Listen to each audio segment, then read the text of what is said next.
bagi kita semua, maka kita sebagai gereja ini perlu mengucap syukur.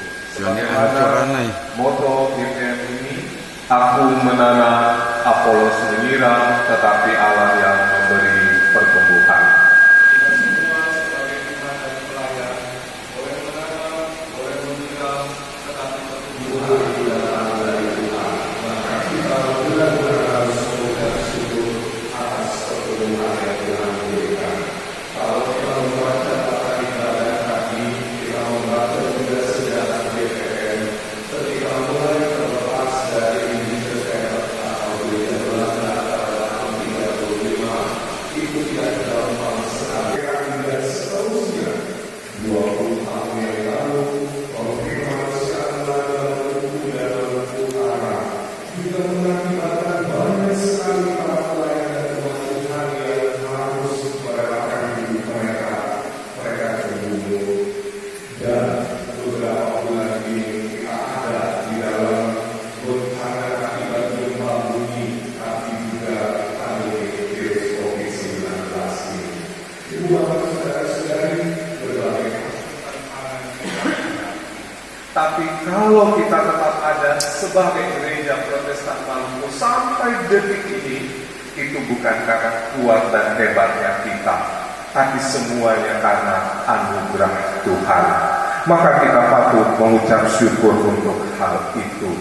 Kita percaya dan kita berharap bahwa anugerah Tuhan itu tidak berhenti pada usia 85 tahun ini, tapi akan terus berlanjut ke 86, 87, 100, 200, dan seterusnya tahun.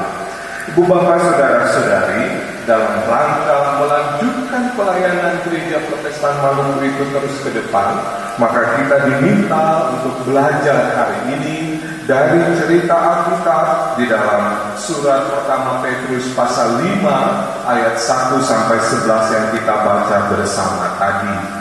Dengan tema yang ditetapkan LPJ GPM, yaitu gereja yang menghamba kepada Allah. Apa sesungguhnya maksud dari tema ini dan bacaan Alkitab ini? Mari kita perhatikan bersama bacaan ini lebih lanjut. Yang pertama, ibu bapak saudara-saudari, kalau kita baca ayat 1, kita mungkin akan berpikir bahwa sepertinya surat ini ditujukan hanya kepada para pelayan, secara khusus lagi hanya penatua. Karena di dalam ayat 1 itu dibilang, aku menasihatkan para penatua. Nah, apakah itu berarti bahwa berita Alkitab ini hanya untuk para penatua? Apakah para diaken, para pendeta, umat Tuhan tidak dialamatkan pada surat ini?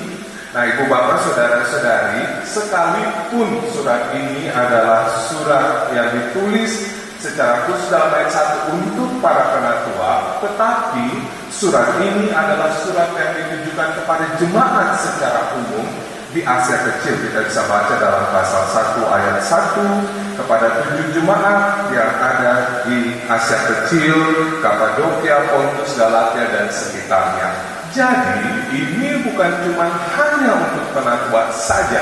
Dan ketika kita membaca dan mempelajarinya saat ini, juga bukan hanya untuk para penatua, tapi untuk kita semua, keluarga besar gereja Protestan Maluku, dan secara khusus kita yang ada di jemaat GPM Gesia. Nah, ibu bapak saudara-saudari, kalau begitu apa yang perlu kita pelajari? Yang perlu kita pelajari adalah bagaimana karakter gembala yang menjadi perhatian khusus dari pelayan atau dari penulis surat pertama Petrus ini. Karena itu LAI memberikan judul bacaan Alkitab ini adalah Gembalakanlah Kawanan Domba Allah.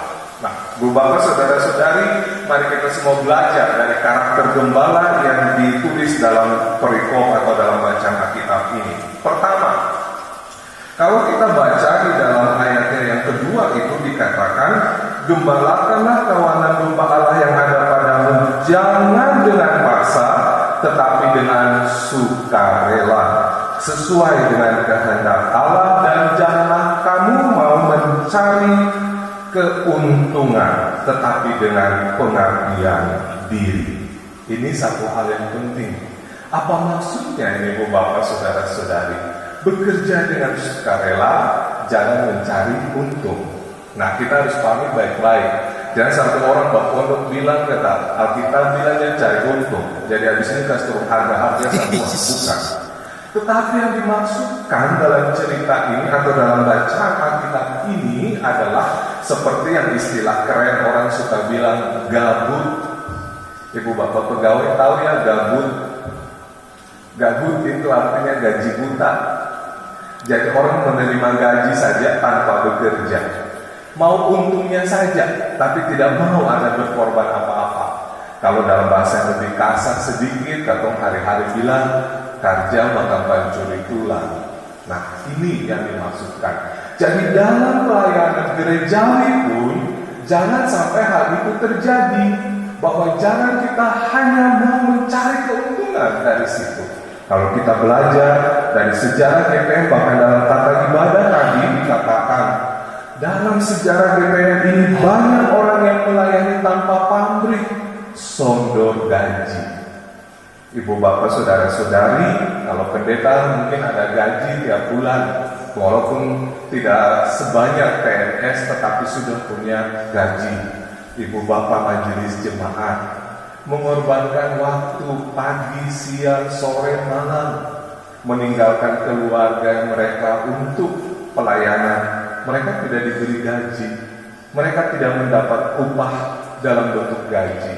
Mungkin ada uang transport kalau jemaat itu punya kondisi keuangan bagus. Tapi kalau jemaat yang kondisi keuangannya masih di bawah, tidak dapat apa-apa.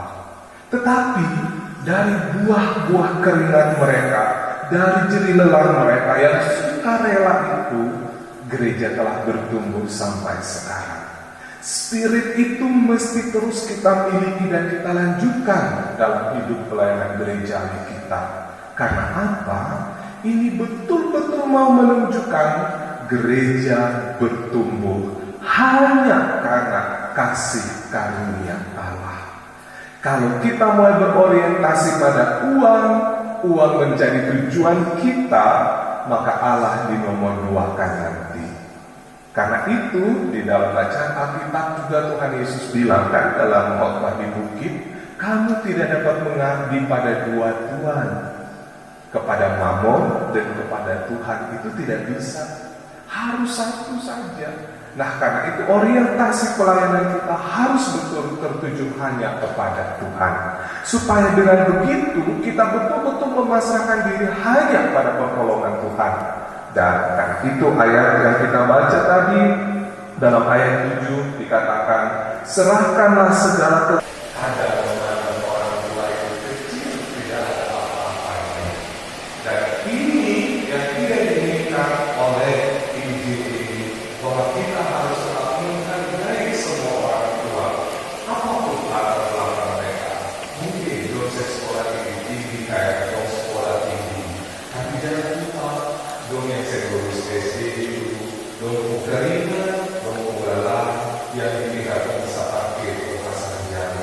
yang bisa dikatakan misalnya sudah tarik dari fokus kiri ke kanan dan seterusnya.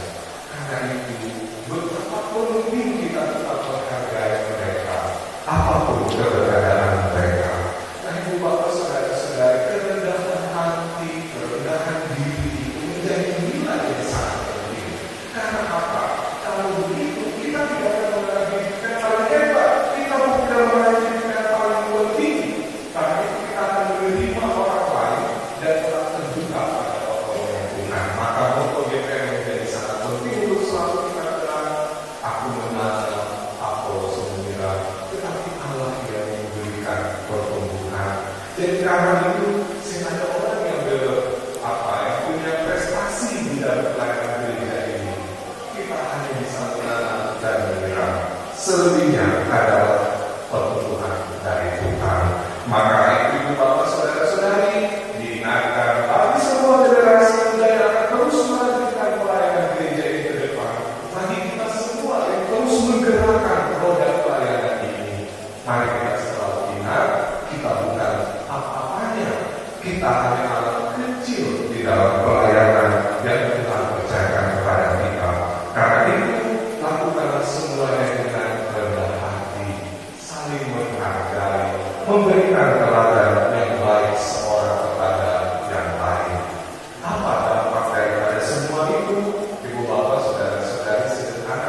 baca di dalam ayat 4 dikatakan begini.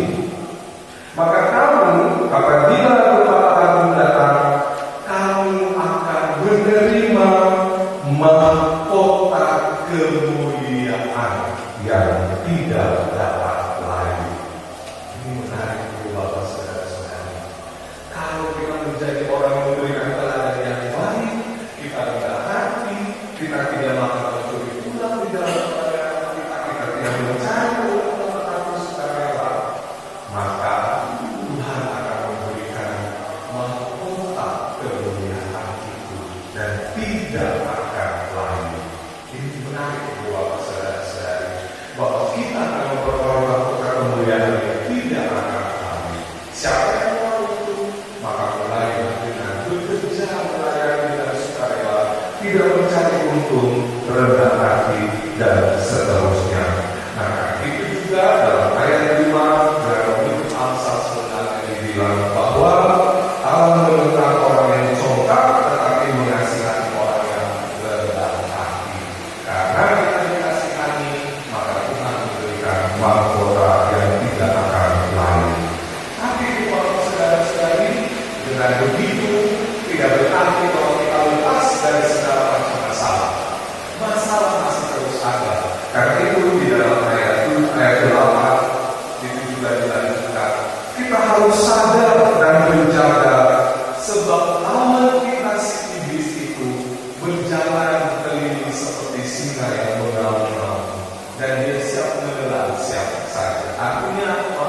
Kalau kita sudah rendah hati, kita bekerja dengan sukarela, kita tidak mencari keuntungan, kita menghargai orang lain, kita menjadi teladan yang baik, tidak berarti bahwa kita bebas dari tantangan. Justru iblis juga semakin mengincar kita. Mungkin Bapak pernah dengar saya sedang memakai logika ini, pohon itu semakin ke atas itu semakin kencang goyangannya. Kalau kita perhatikan pohon di bawah angin itu tapi sedang bergoyang, tapi ujung pohon yang di atas itu yang paling bergoyang. Artinya apa? Semakin kita dekat dengan Tuhan, semakin banyak tantangan yang kita hadapi. Karena itu Bapak saudara-saudari, jangan pikir bahwa kita semakin setia dalam pelayanan lalu kita semakin terlepas dari masalah. Dulu justru masalah semakin menantang kita. Tetapi berita Alkitab hari ini mengingatkan kita pada ayat 9, apapun tantangan itu, lawanlah. Lawanlah dengan apa? Ayat 9 bilang, lawanlah dia dengan iman yang teguh. Sebab kamu tahu bahwa semua saudara di seluruh dunia menanggung penderitaan yang sama. Beriman dengan teguh. Artinya apa? Sederhana, jangan pernah menduakan Tuhan dalam hidup kita. Tetap kita berpegang pada Tuhan, pada iman kita. Bapak saudara-saudari yang Tuhan Yesus kasihi, dan karena itu kita diingatkan dalam ayat 10 sampai 11 bahwa iman kita yang tidak goyah, kepercayaan kita yang tidak goyah itu adalah kepercayaan di dalam Allah yang mengutus Anak Yesus Kristus sebagai juru selamat kita yang terus menaungi kita dalam karya Roh Kudusnya. Dan Allah itu akan tetap menyertai, memberkati kita senantiasa. Itu dasar iman kita yang tidak boleh goyah. Maka mari kita mensyukuri 85 tahun ini sambil terus menyongsong 86, 87 dan seterusnya tahun dengan menjadi orang-orang yang selalu punya sukarela, tidak mencari untung dalam pelayanan, menjadi teladan yang baik, yang rendah hati, dan selalu mengandalkan Tuhan dalam seluruh hidup kita. Maka Tuhan tidak akan pernah meninggalkan kita. Dia yang punya kuasa sampai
melaksanakan panggilan misi koinonia, Arturia, Iakonia, dan Oikonomia.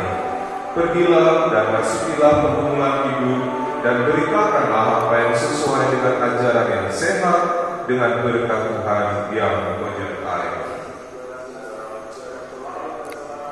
Allah sumber segala kasih karunia yang telah memanggilmu dalam Kristus kepada kemuliaan yang kekal, akan melengkapi, meneguhkan, menguatkan dan mengokohkan, supaya oleh kekuatan Roh Kudus kamu berlimpah-limpah di dalam